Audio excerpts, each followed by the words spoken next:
প্রতিদিন যদি 1 মিনিট আমি আমল করি আর এটা নিয়মিত করি আমার মৃত্যু পর্যন্ত, ইনশাআল্লাহ দেখা যাবে আমার আমল নামায় আমলের বিশাল পাহাড় জমা হয়ে গেছে। কিভাবে সেটা, কিসে আমল আমরা 1 মিনিটের ভিতরে এত আমল করতে পারি?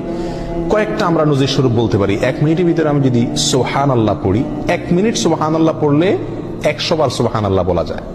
এটা পরীক্ষা করে দেখা হয়েছে, আপনি পরীক্ষা করে দেখতে পারেন। সুবহানাল্লাহ সুবহানাল্লাহ সুবহানাল্লাহ গুনে 100 বার সুবহানাল্লাহ পড়তে কতক্ষণ সময় লাগে?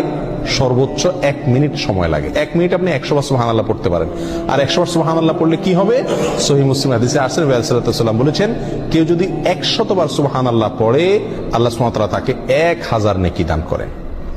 1000টি বিনিময় আল্লাহ তাআলা তাকে কিয়ামতের ময়দানে দান করবেন 100 বার সুবহানাল্লাহ পড়লে।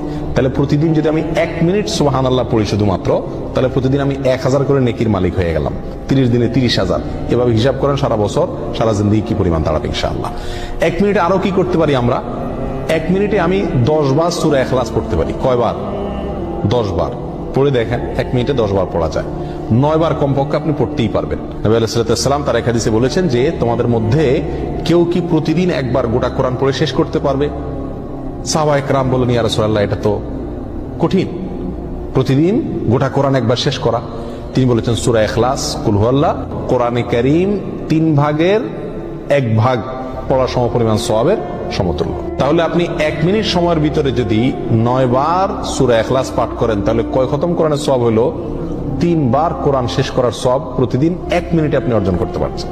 আল্লাহ সুবহানাহু ওয়া তাআলা আমাকে প্রতিদিনে 1440টা মিনিট দিয়ে থাকেন। এখান থেকে 1টা মিনিট যদি আমি আমলগুলো করি এবং সারা জীবন নিয়মিত করি, আমলের বিশাল বড় পাহাড় ইনশাআল্লাহ আমার আমল নামায়